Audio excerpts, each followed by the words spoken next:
दोस्तों आजकल आप सुन रहे होंगे कि कोरोना वायरस वापस आ गया, लेकिन ये सिर्फ कोरी बातें नहीं बल्कि हकीकत है। क्योंकि दोस्तों दुनिया के कई देशों में कोरोना के मामले फिर से तेजी से बढ़ने लगे हैं और भारत में अभी कितने एक्टिव केस चल रहे हैं और भारत में खतरा क्या है, आइए देखते हैं। कुछ लोगों के मन में तो ऐसा भी सवाल आ रहा है कि क्या कोरोना वायरस अब एक परमानेंट वायरस बन जाएगा, क्योंकि अभी भारत समेत दुनिया के कई देशों में कोविड-19 संक्रमण के मामले फिर से बढ़ने लगे हैं। देखिए, कोरोना के एक नए वेरिएंट ने चिंता बढ़ाई। सिंगापुर में 14,000 केस सामने आए, जबकि भारत में अभी इस वेरिएंट के 93 मामले चल रहे हैं। JN.1 वेरिएंट के सबसे ज्यादा मरीज सामने आ रहे हैं और सिंगापुर भारत के अलावा चाइना और थाईलैंड में भी अलर्ट जारी हुआ। एशिया महाद्वीप के कई देशों में कोरोना वायरस के ये मामले फिर से बढ़ने लगे हैं। सिंगापुर का डेटा देखिए, इस महीने मई में ही 1 से 19 तारीख के बीच 3,000 नए मरीज सामने आए, जबकि अप्रैल के आखिरी सप्ताह तक ये संख्या 11,000 थी। मतलब मामलों में 28% तक का इजाफा यानी बढ़ोतरी हुई है। अब देखिए, ये कोविड-19 का JN.1 वेरिएंट है क्या? ये कोरोना का ही एक सब वेरिएंट है, जो कि पहले ओमिक्रॉन वेरिएंट आया था, उसी का एक स्ट्रेन आप इसे कह सकते हैं। इसे पिरुला भी कहा जाता है। अगस्त 2023 में इसको पहली बार देखा गया था। इसमें करीब 30 म्यूटेशंस हैं, जो कि इंसानी शरीर की इम्यूनिटी को कमजोर करते हैं। JN.1 के लक्षण सामान्य ये हो सकते हैं: सर दर्द होना, बुखार, सूखी खांसी, स्वाद या गंध न आना, आंखों में जलन होना, गले में खराश, नाक बहना बंद होना, थकान, मांसपेशियों में दर्द, दस्त या उल्टी होना। ये सामान्य लक्षण है। अगर इनमें से ज्यादातर लक्षण किसी व्यक्ति में दिख रहे हैं तो तुरंत डॉक्टर से चेकअप करवाएं और कोरोना की जांच करें, क्योंकि दोस्तों अभी कोरोना के बढ़ते केसों ने एक बार फिर से दुनिया भर में चिंता बढ़ा दी है। भारत की बात करें तो पिछले एक सप्ताह में भारत में 164 नए मामले सामने आए हैं और मीडिया रिपोर्ट्स तो ये भी आ रही कि महाराष्ट्र में कोविड-19 से 2 लोगों की मौत का भी दावा किया जा रहा है। और भारत में अभी टोटल एक्टिव केस की बात करें तो 257 टोटल एक्टिव केस चल रहे हैं, जिनमें महाराष्ट्र, केरल और तमिलनाडु राज्य में सबसे ज्यादा सक्रिय मामले हैं। महाराष्ट्र में 56, केरल में 69 और तमिलनाडु में 34 नए मामले सामने आए हैं। और दोस्तों भारत में भी 2 लोगों की मौत की खबरों के बाद अब स्वास्थ्य विभाग भी ज्यादा अलर्ट हुआ और सतर्क हुआ। देखिए, किन लक्षणों को बिल्कुल भी नजरअंदाज ना करें। हल्का बुखार हो या गले में खराश हो, नाक बंद हो जाना, बहना, सिर दर्द, बदन में दर्द, थकान महसूस होना, सूखी खांसी चलना, ये लक्षण बिल्कुल भी नजरअंदाज ना करें। ध्यान रखें, तुरंत डॉक्टर से चेकअप करवाएं। स्वास्थ्य विभाग की तरफ से एडवाइजरी जारी की गई है। कुछ सावधानियां भी आपको बरतनी है जो आपको कोरोना से बचा सकती हैं। जैसे भीड़ भाड़ वाली जगहों पर हो सके तो ना जाएं। अस्पताल और सार्वजनिक परिवहन जगहों पर मास्क जरूर लगाएं। साबुन और पानी से बार बार हाथ धोएं। सैनिटाइज का इस्तेमाल करें संक्रमण से बचने के लिए। शादियों, मेलों में या अन्य भीड़ भाड़ वाली जगहों पर फिलहाल बचना ही समझदारी है। इसके अलावा कोरोना का बूस्टर डोज अगर नहीं लगवाया आपने तो वो भी लगवा लें, भूल कर भी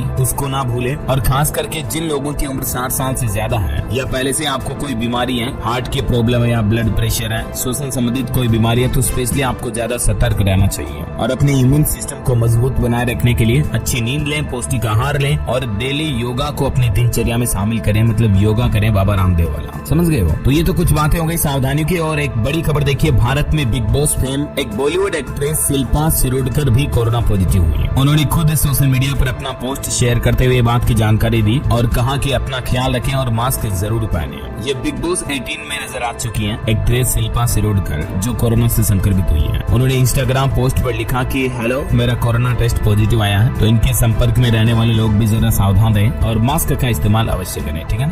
और बाकी दोस्तों, महाराष्ट्र, मुंबई में भी 2 कोरोना पॉजिटिव की मौत होने की खबर आ रही है। डॉक्टर बोले कि पुरानी बीमारी से गई इनकी जान, लेकिन कहीं न कहीं कोरोना भी इनकी मौत की वजह हो सकता है। अभी स्वास्थ्य मंत्रालय पूरी जांच कर रहा है इस मामले पर, लेकिन सिंगापुर में संक्रमण के 3,000 और नए मामले सामने आ गए इसी बीच, तो ये एक बड़ी चिंता की बात है। हमारे देश के टोटल 11 राज्यों में अभी कोरोना फैला हुआ है, जिसमें सबसे ज्यादा खतरा महाराष्ट्र में ही है। तो थोड़ी वो डिटेल जानकारी समझते हैं कि आखिर क्या है कोरोना का ये JN.1 वेरिएंट, जिसने सिंगापुर, हांगकांग, चाइना इन देशों में खलबली मचा रखी है और भारत में इसका कितना खतरा है। तो सबसे पहले जैसा कि मैंने आपको बताया, कोरोना का जो नया वेरिएंट है ना JN.1, ये कोरोना के पिछले ओमिक्रॉन वेरिएंट का एक म्यूटेंट वर्जन है। अब ये कितना खतरनाक है तो इसको लेकर हेल्थ एक्सपर्ट का कहना है कि अभी जल्दबाजी होगी, ये नहीं कहा जा सकता कि ये कितना खतरनाक हो सकता है। वो तो इसके मामले और ज्यादा वाइड लेवल पर आएंगे, फिर डेथ रेशियो कितना इसका, वो सब जांच के बाद ही पता चलेगा। तो अभी सावधानी ही कुल मिलाकर सुरक्षा है। अधिकारियों का कहना है कि कमजोर इम्यूनिटी वाले लोगों को थोड़ा संभल कर रहने की जरूरत है।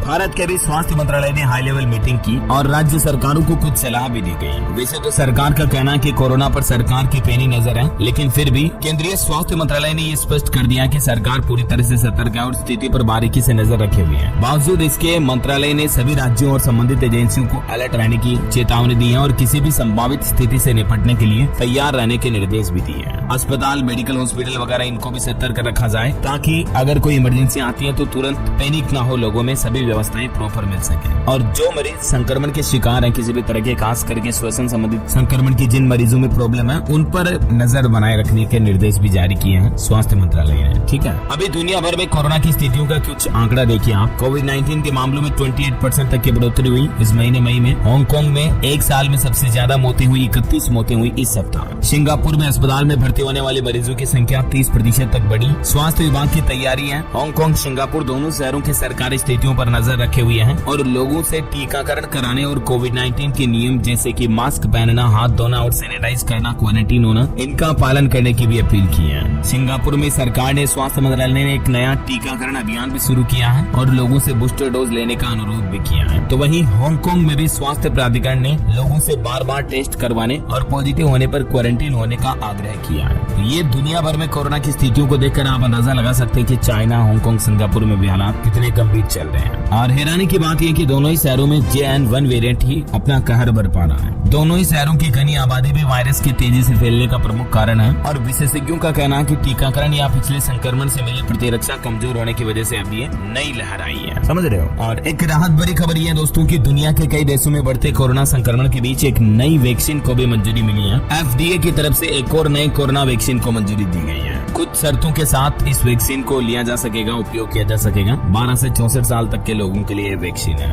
FDA यानी अमेरिकी खाद्य एवं औषधि प्रशासन की तरफ से कोरोना के बढ़ते जोखिम के बीच ये नई वैक्सीन को मंजूरी मिली है। तो ये दोस्तों अभी दुनिया भर में कोरोना का माहौल चल रहा। और वैसे आप मुझे कमेंट करके बताइए कि आप कौन से राज्य में रहते हैं ताकि मैं आपके राज्य के समाचार भी आपके मोबाइल तक पहुंचा दूंगा। और बाकी इस वीडियो को लाइक और शेयर करना, DLS न्यूज चैनल को सब्सक्राइब करके बेल आइकन जरूर दबा देना रोजाना ऐसे इन्फॉर्मेटिव जानकारियां, महत्वपूर्ण समाचार देखते रहने के लिए। ओके, ख्याल रखिएगा अपने आप का, अपने परिवार का। मिलेंगे अगले नेक्स्ट अपडेट में, तब तक के लिए जय हिंद, जय भारत, वंदे मातरम।